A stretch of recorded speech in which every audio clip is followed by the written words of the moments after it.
Senhor, nós abrimos a Tua palavra, que para nós é a Tua boca a falar. Ministra sobre o Teu povo nesta manhã a Tua verdade, pois só a Tua verdade pode transformar o nosso coração. Só a Tua verdade pode nos convencer de quem nós somos, e só a Tua verdade pode, Pai, de fato, mudar os nossos pensamentos, as nossas ações, mudar aquilo que está no nosso coração e que não pertence ao Senhor. Assim, nesta manhã, fala o coração do Teu povo. Abençoe, Pai, o Teu povo nesta manhã com a Tua palavra, que eu te peço, em nome de Jesus. Amém. Este dia vos será por memorial, e o celebrareis como solenidade ao Senhor. Nas vossas gerações o celebrareis por estatuto perpétuo. 7 dias comereis pães asmos.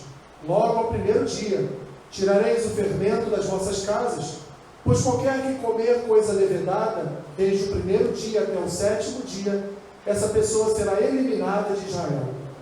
Ao primeiro dia haverá para vós outros santa assembleia. Também ao 7º dia tereis santa assembleia. Nenhuma obra se fará nele, exceto o que diz respeito ao comer, somente isso podereis fazer. Guardai, pois, a festa dos pães asmos, porque nesse mesmo dia tirei vossas hostes da terra do Egito. Portanto, guardareis este dia nas vossas gerações, por estatuto perpétuo. Desde o dia 14 do primeiro mês à tarde, comereis pães asmos até a tarde do dia 21 do mesmo mês. Por 7 dias não se ache nenhum fermento nas vossas casas, porque qualquer que comer pão levedado será eliminado da congregação de Israel, tanto peregrino como natural da terra. Nenhuma coisa levedada comereis, em todas as vossas habitações comereis pães asmos. Até aqui, meus irmãos. Podem sentar.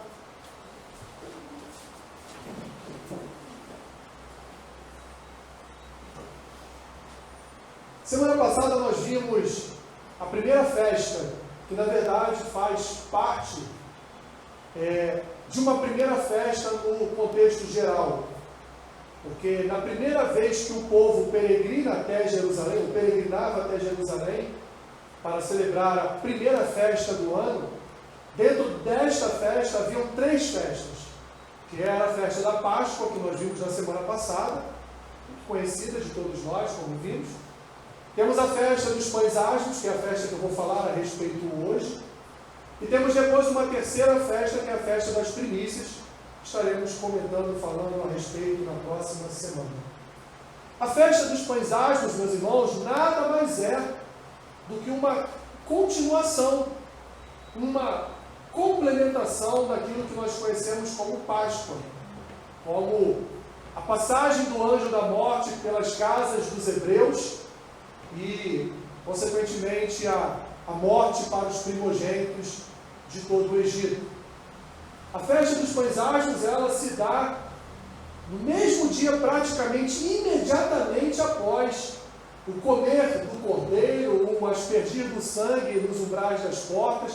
Dali em diante, esse povo então já começa a se alimentar. A sua próxima refeição será uma refeição de pães sem fermento. Talvez a sua Bíblia esteja escrito ázimo, né? Não asmos. Temos essa festa, a festa dos pães asmos ou dos pães ázimos. Portanto, ela é uma festa que complementa a festa da Páscoa. As festividades continuam, não param. Não é só o imolar do cordeiro, o aspergir do sangue, ali se encerrou. Não. Agora nós vamos entrar numa nova festa que, na verdade, vai continuar a falar a respeito daquilo que o povo estava recebendo naquele momento, que era a sua libertação da escravidão do Egito. É uma espécie também, assim como era a Páscoa, era uma espécie também de recordação do livramento da escravidão do Egito. Quando o povo se reunia no tempo da Páscoa, como nós vamos ver lá na Santa Ceia com Jesus, e ali celebravam, ali imolavam o cordeiro e celebravam a sua libertação do Egito, eles também, com a festa dos pães asmos, com os próximos 7 dias se alimentando só de pães asmos, eles também celebravam a sua saída do Egito. Durante estes 7 dias, meus irmãos, esses próximos 7 dias, essa semana fechada, o povo deveria comer pão sem fermento. Pão asmo é pão sem fermento. É o pão, por exemplo, que nós vamos comer hoje, nos alimentar hoje aqui na comunhão da Santa Ceia. Eles, portanto, celebravam uma festa, mas pasmem. Eles celebravam esta festa, especificamente, sem entender muito o seu significado. Sem entender muito bem por que eles deveriam, após aquela refeição maravilhosa do Cordeiro, deveriam então passar 7 dias se alimentando só de pães, e pães sem fermento, pães asmos. De fato, meus irmãos, era muito mais fácil entender o contexto da Páscoa, do cordeiro, ou bode, ou carneiro morto, o sangue aspergido nas portas, a saída correndo do Egito, tudo isso, no contexto da Páscoa, era muito mais fácil daquele povo entender.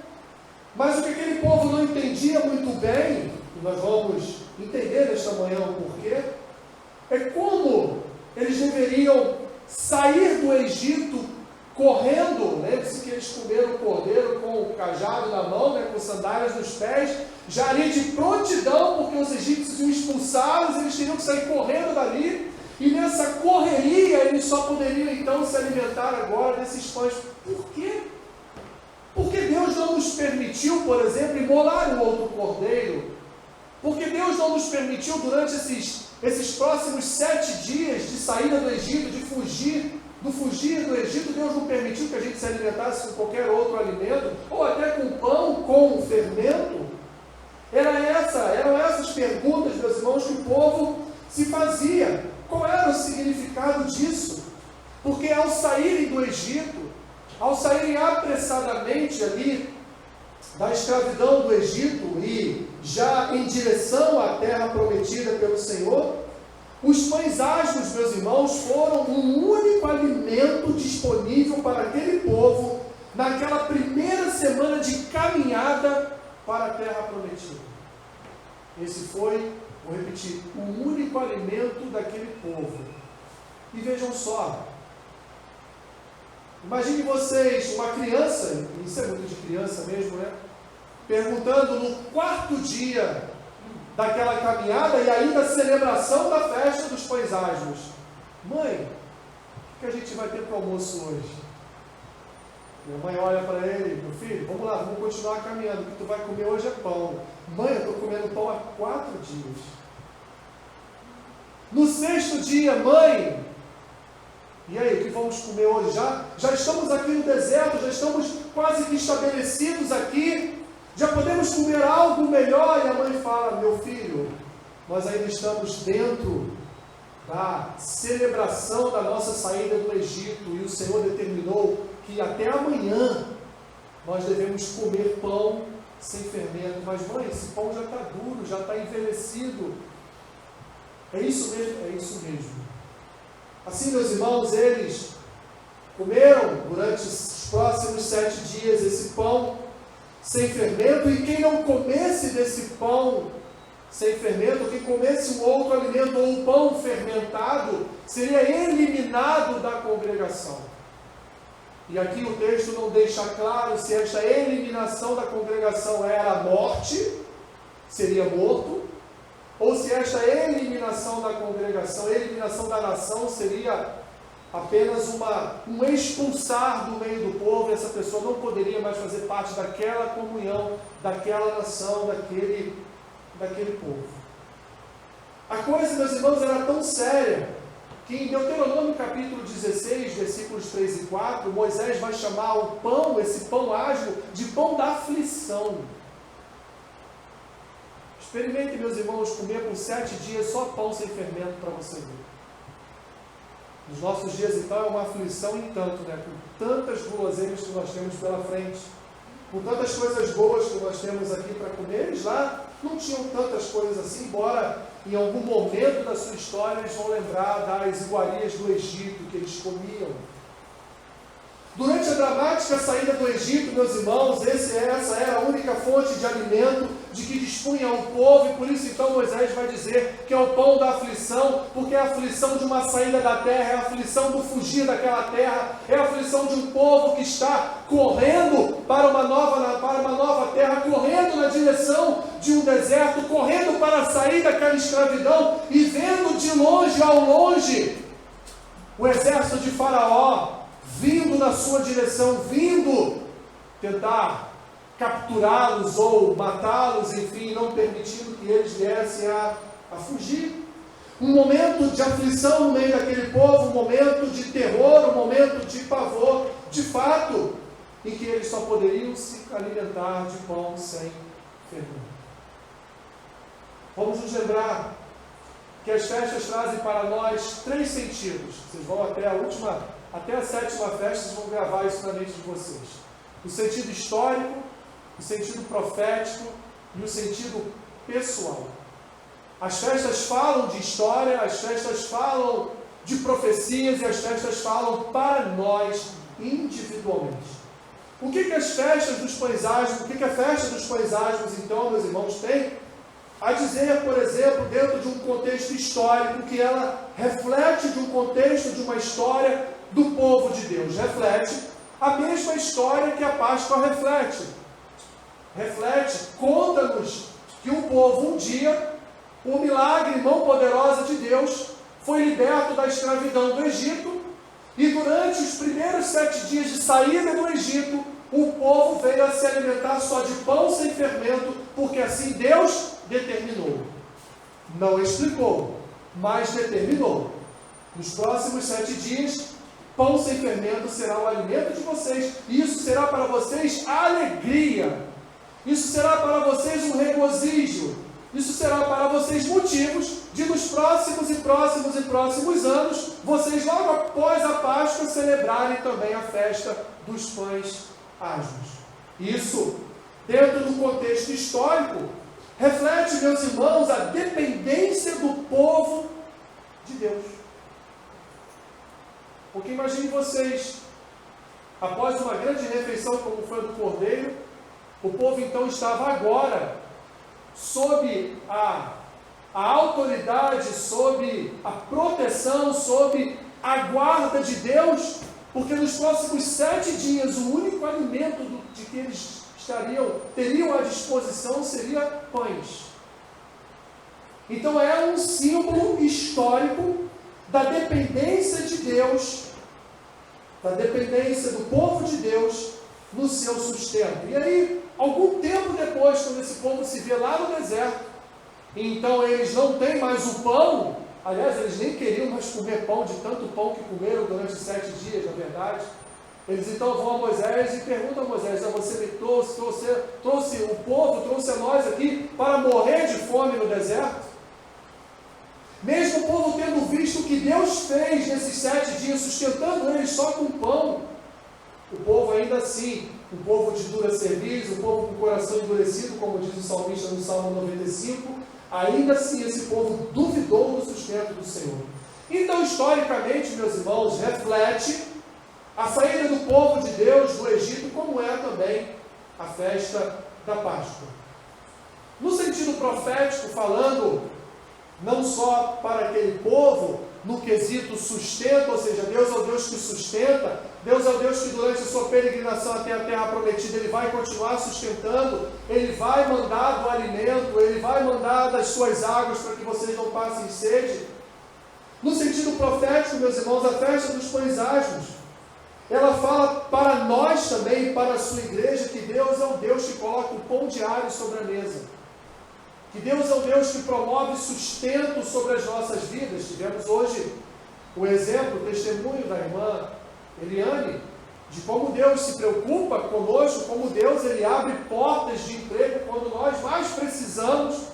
Deus abre portas de emprego, Deus abençoa o seu povo, Deus Ele traz da onde nós nunca poderíamos imaginar, Ele traz uma forma de nos sustentar, Ele traz uma forma de nos alimentar, porque Deus, meus irmãos, Ele é o Deus que nos abastece, que nos sustenta, que nos guarda, Ele é o Deus que provê para nós o alimento, as vestes, né? Como vai dizer Jesus lá em Mateus capítulo 6, a partir do versículo 25, se eu não me engano, para não precisarmos ficar ansiosos pelo que comer, pelo que vestir, porque se Deus veste os lírios do campo, se Deus alimenta as aves dos céus, que são obra da sua criação, que são as suas criaturas, quanto mais a nós, que somos o que é a coroa da criação de Deus. Aqueles a quem Deus criou e não lançou no mar do esquecimento, como Ele lança os pecados, os nossos pecados. Mas Ele sustenta, meus irmãos, Ele guarda a nossa vida. Quando olhamos para essa festa, aqui em Êxodo capítulo 12, nós temos a certeza absoluta que da mesma forma que Deus sustentou aquele povo com pães durante 7 dias, Deus há de sustentar também toda a nossa caminhada de fé, esperança e amor com o pão diário. E aqui, lembrando-me das palavras de Jesus, esse pão diário não significa também, meus irmãos, só o pão sobre a mesa, porque Jesus disse que nem só de pão viveria o homem, mas de toda palavra que procede da boca do Senhor. Deus também nos alimenta com a sua palavra.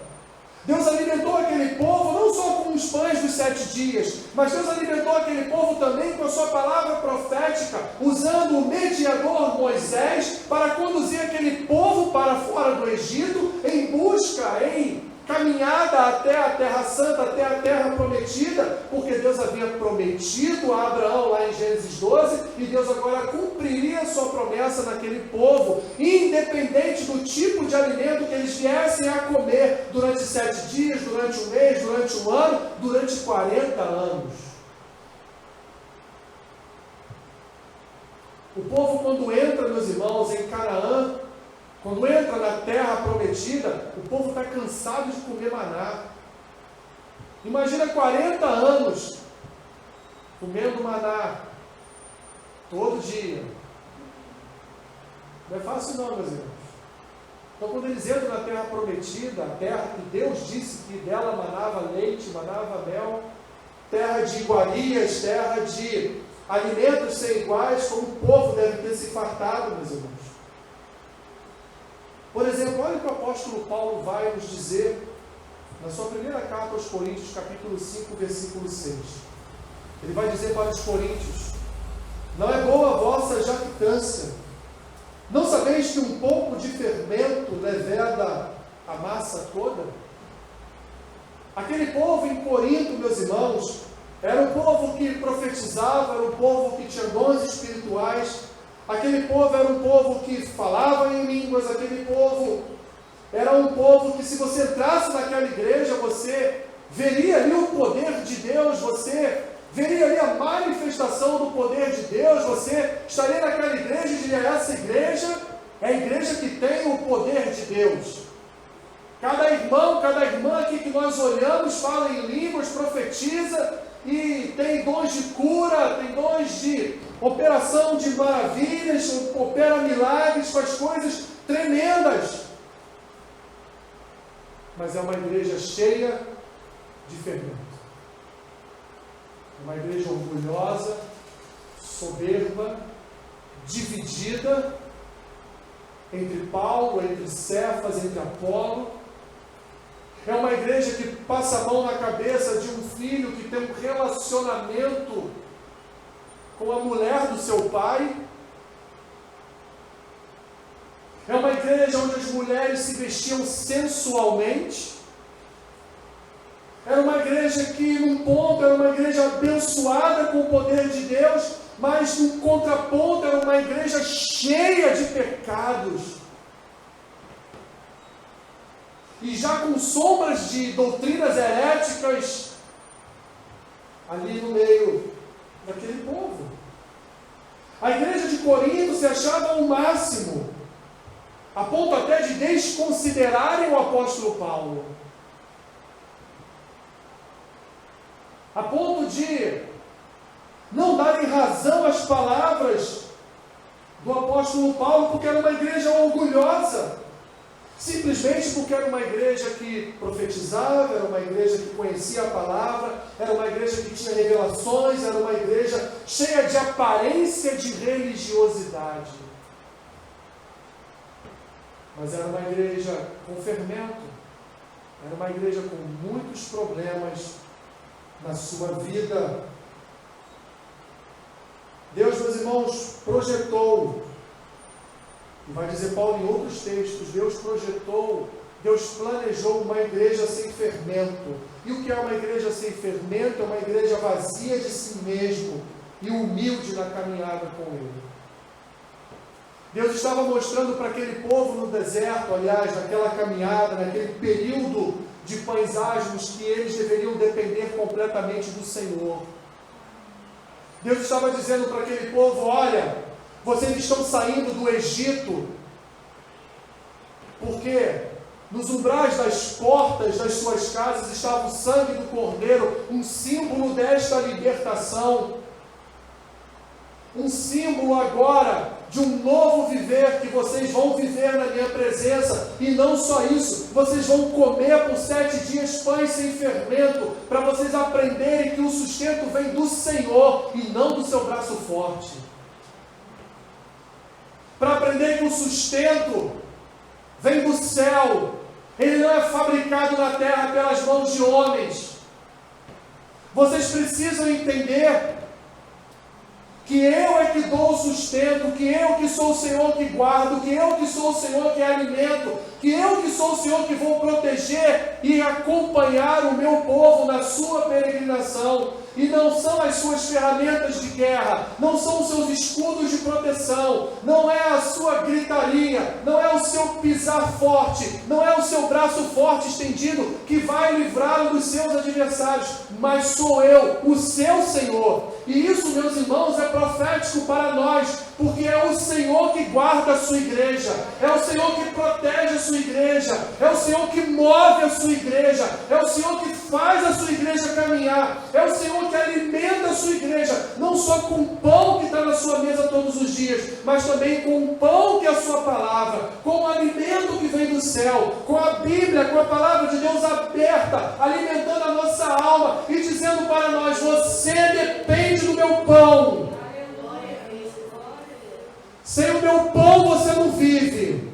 E o meu pão é pão santo, é sem fermento, porque o fermento nas Escrituras é igual a pecado.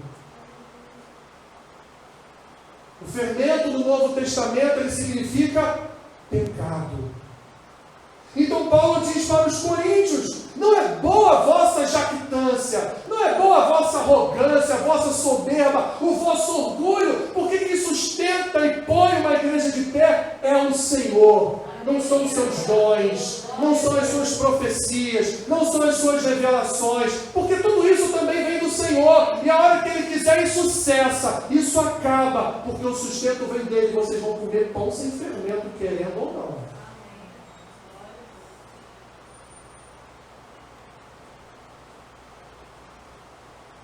O terceiro sentido, meus irmãos, que é o sentido pessoal,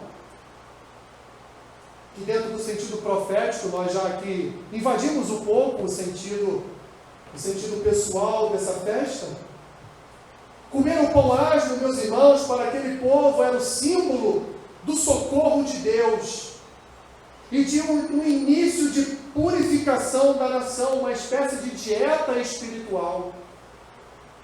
Aquele povo, ele precisava entender, meus irmãos, que agora, a partir daquele momento, eles não participariam mais das iguarias do Egito. Iguarias que na maioria das vezes eram trazidas àquele povo mediante um servir a deuses egípcios, mediante a idolatria, mediante um serviço em templos construídos para deuses egípcios. Agora Deus está dizendo para aquele povo que aquele povo deve caminhar em servidão a Deus, que aquele povo deve caminhar em dependência do Senhor, que aquele povo deve caminhar confiando É pão asmo que eu vou ter hoje? Amém. É pão asmo que eu vou ter amanhã? Amém. É pão asmo que eu vou ter daqui a 7 dias? Amém. Mas é Deus que está me dando pão asmo. Então eu vou aceitar porque vem do Senhor. Paulo vai completar, meus irmãos, lá, ainda na sua primeira carta aos Coríntios, agora nos versículos 7 e 8 do capítulo 5. Ele vai dizer, então, meus queridos irmãos coríntios, lançai fora o velho fermento, para que sejais nova massa, como sois, de fato, sem fermento. Pois também Cristo, nosso Cordeiro Pascal, foi imolado. E se Cristo foi imolado, é o momento agora de vocês andarem sem fermento, comendo pão asmo. Por isso, celebremos a festa, não com o velho fermento, nem com o fermento da maldade e da malícia, e sim com os asmos da sinceridade e da verdade. Paulo está trazendo a festa dos pães asmos para o contexto do Novo Testamento e explicando ali aos coríntios, meus irmãos, a aplicação daquela festa. Olha, o cordeiro foi imolado e o povo começou a andar em santidade com Deus, comendo pão sem fermento. Vocês, portanto, coríntios, após o imolar do cordeiro vicário Jesus Cristo, imolado, morto e o sangue dele aspergido em nossas vidas, na sua igreja, passe então agora a andar como massa nova, sem fermento, em santidade e em verdade, porque vocês não são mais o pão que habitava o Egito, vocês são pães novos. Ou seja, meus irmãos, nós, como igreja, devemos lançar fora o nosso fermento, os nossos pecados e celebrar a Cristo em santidade. Não deve haver mais em nossas vidas, meus irmãos, o fermento, porque nós não podemos fingir ser povo de Deus como os coríntios fingiam, na sua religiosidade. Tudo que devemos fazer para o Senhor, diante do Senhor, como diz Paulo aqui nessa palavra, deve ser em sinceridade e verdade. Se fomos chamados para vivermos uma nova vida em Cristo, meus irmãos, devemos viver uma nova vida em Cristo, e uma nova vida em Cristo é uma vida de pães asmos. É uma vida sem pecado, é uma vida sem fermento, porque Deus, meus irmãos, não se agrada do servir em fingimento. Deus não é um Deus marqueteiro.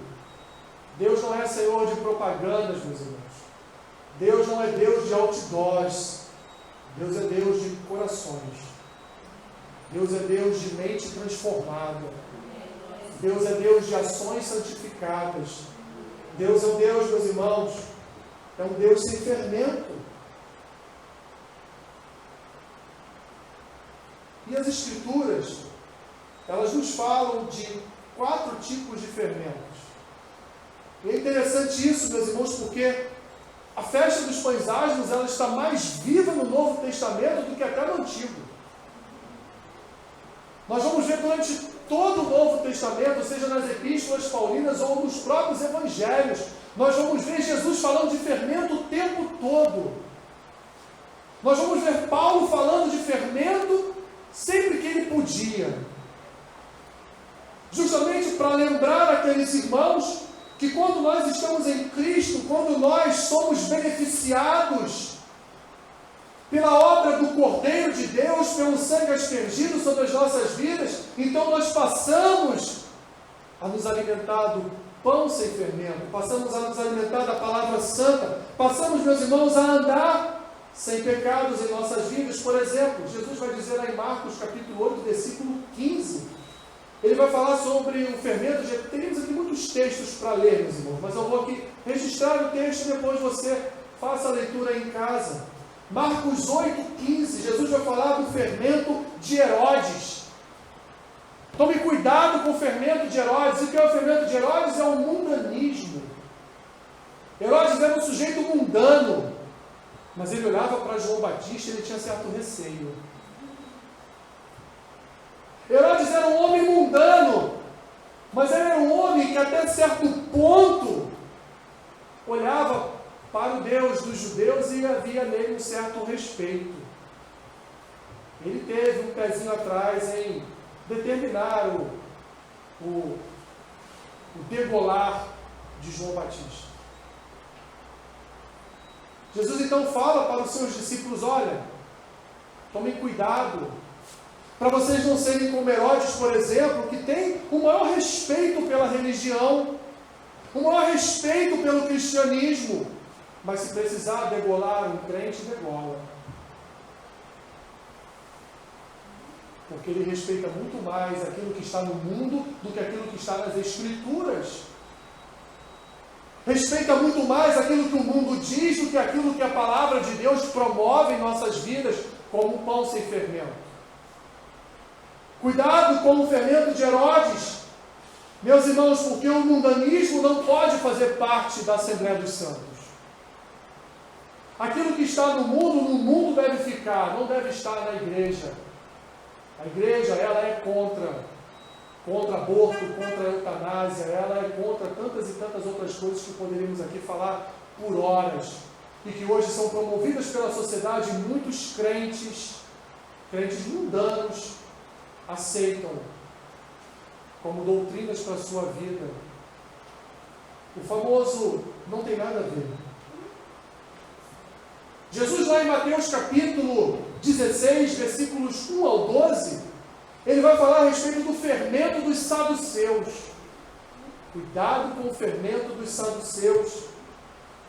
Os saduceus eram homens extremamente empenhados nas Escrituras, intelectuais, homens que para o seu tempo eram homens até modernos, no sentido do conhecimento das Escrituras, do texto que eles tinham em mãos naquele tempo, mas a sua racionalidade, a sua intelectualidade abafava o Espírito Santo.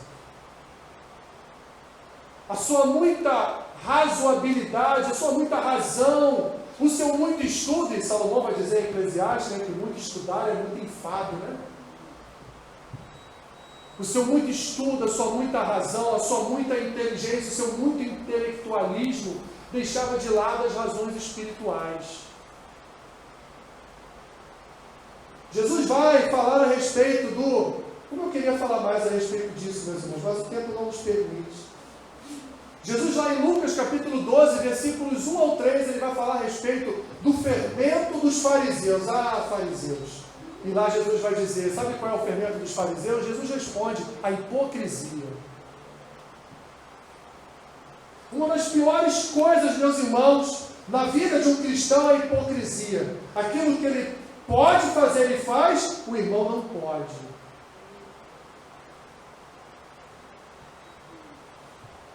O famoso, faça o que eu digo, mas não faça o que eu faço,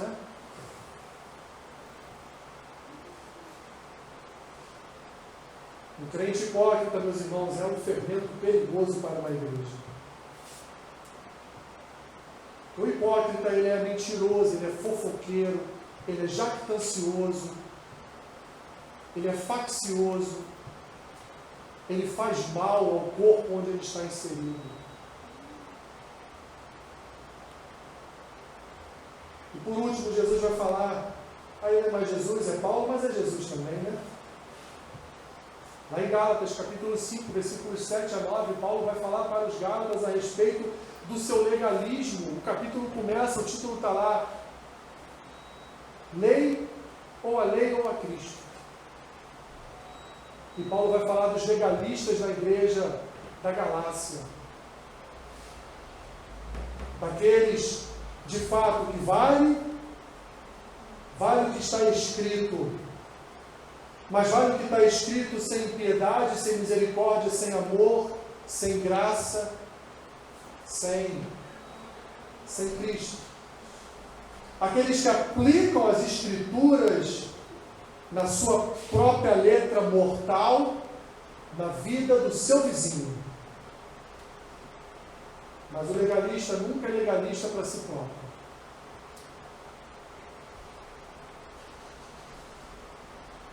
E encerrando, meus irmãos, eu quero dizer aos irmãos que pães ágidos além de significar pecado, aliás, fermento, além de significar pecado,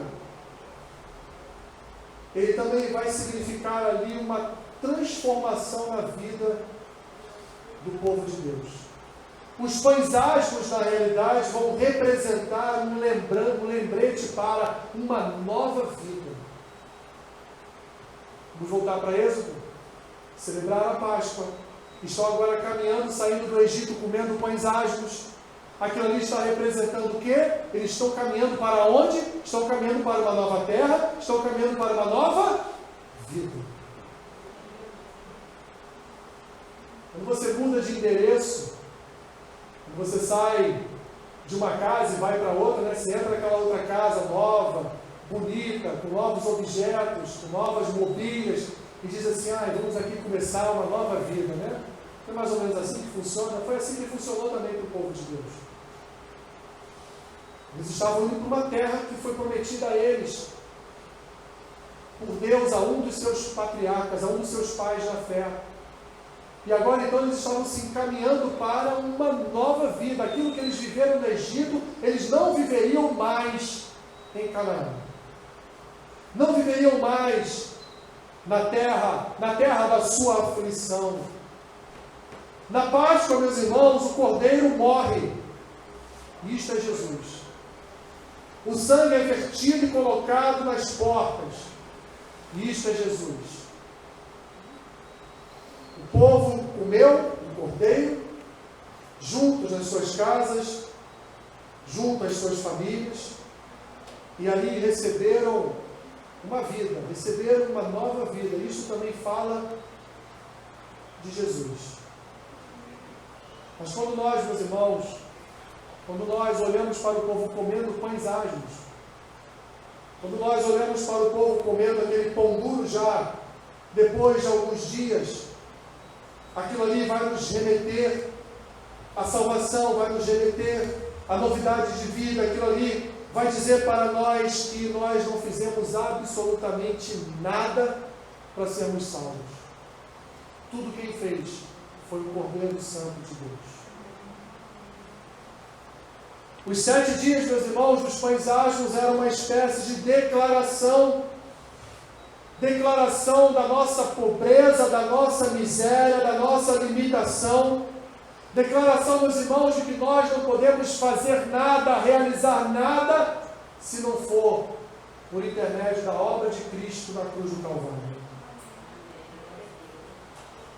Os 7 dias de pães asmos, meus irmãos, vão dizer para nós a respeito de uma graça inconfundível, uma graça sem igual, uma graça que nós recebemos do Cordeiro Santo de Deus e que transformou toda a nossa vida a ponto de Ele levar sobre si cada um dos nossos pecados e Ele mesmo, como bom padeiro, removeu de nós todo o fermento. Cristo é que removeu da sua igreja todo o fermento. Cristo é que trouxe a sua salvação para a sua igreja.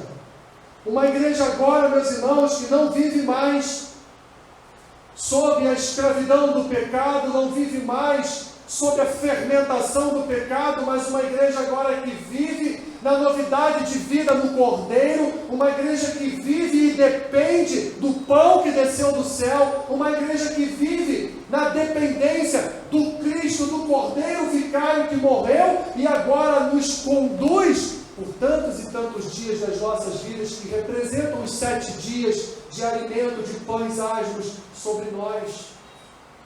Pois até o último dia, meus irmãos, da nossa vida nessa terra, nós nos alimentaremos de pães asmos. Até o nosso último dia neste planeta, nós andaremos sem fermento. Nós andaremos, meus irmãos, sob a proteção, a guarda e a autoridade do Cordeiro. Observe, meus irmãos, que na verdade nenhum de nós achou Jesus em nossas vidas. Foi Ele que nos encontrou como bom pastor. Enquanto o povo estava lá como conta o evangelista João, se alimentando do pão, celebrando a multiplicação dos pães e dos peixes. Jesus estava dizendo para aqueles homens lá, os letrados, os homens estudiosos da lei, e Jesus estava lembrando do maná que Deus deu àquele povo durante 40 anos. Jesus estava dizendo: olha, agora o maná de vocês sou eu, o pão que desceu do céu. E aqueles homens se perguntando: então nós agora vamos nos alimentar, vamos comer a carne desse homem? Eles não estavam entendendo, assim como o povo não entendia porque tinha que comer pães asmos. Mas nós, meus irmãos, temos um único alimento em nossas vidas, que é o pão que desceu do céu, agora para nós através da sua palavra, através da Escritura que Ele deixou para nós como um alimento sem fermento para as nossas vidas. Pães asmos assim, meus irmãos, é reconhecer quem nós somos. E isso é tão difícil. De reconhecer, meus irmãos, que nós somos pecadores, que nós somos limitados, que nós precisamos de Deus em cada segundo das nossas vidas. Em cada respirar nosso, nós estamos na dependência de Deus. Porque é Ele, meus irmãos, quem nos alimenta. É Ele, ou foi Ele que levou sobre si todo o fermento, todo o pecado, levou sobre si toda a nossa vida de iniquidade, toda a nossa vida, meus irmãos, de pecado. E essa festa, a festa dos pães asmos, nos lembra, meus irmãos, que a nossa salvação não foi fácil. O Filho de Deus teve que morrer em nosso lugar, derramar o seu sangue em nosso lugar, ser imolado em nosso lugar, e o preço foi alto, impagável, mas Ele pagou o nosso escrito de dívida e encerrou definitivamente a ira, ou o cálice da ira de Deus que seria derramado sobre nós, foi derramado sobre o seu Cristo, sobre o seu Salvador. Portanto, ao se lembrarem da Páscoa, como eu disse domingo passado, nós sempre quando celebramos a Santa Ceia, nos lembramos da Páscoa. Celebramos a Páscoa porque Santa Ceia é Páscoa. Lembramos hoje também, meus irmãos, que todos os nossos pecados, todo o fermento da nossa alma, Ele levou sobre si. Ele levou sobre si na cruz do Calvário. E assim a sua igreja hoje celebra tanto a Páscoa, quanto também os pães asmos. Porque nós somos pães sem fermento na igreja do Senhor e por causa dele. Obrigado, Senhor. Obrigado por tua palavra, obrigado por tua verdade revelada a nós. Obrigado, Senhor, por toda a transformação operada em nossas vidas, ao ponto de hoje podemos ser reconhecidos como um povo sem fermento, como um povo dos pães asmos, e assim seremos, Senhor, até o último dia das nossas vidas. Celebraremos a Ti, Senhor, dependeremos de Ti, Senhor. Sabemos que somos limitados, sabemos, Senhor, que precisamos de Ti todos os dias das nossas vidas. E que o Senhor continue removendo de nós todo e qualquer fermento que possa nos tirar da Tua presença, como era com o povo, com o Teu povo lá no Êxodo. Se alguém se alimentasse de pão com fermento, era retirado da Tua presença, era retirado da Tua congregação. E assim, Senhor, que possamos viver então sem fermento. Abençoe Teu povo. Abençoe, Senhor, os elementos nesta manhã, o pão e o cálice que serão agora distribuídos ao Teu povo. E assim, Pai, por Tua graça, por Teu amor, nós participaremos da mesa contigo. Assim oramos agradecidos, em nome de Jesus. Amém.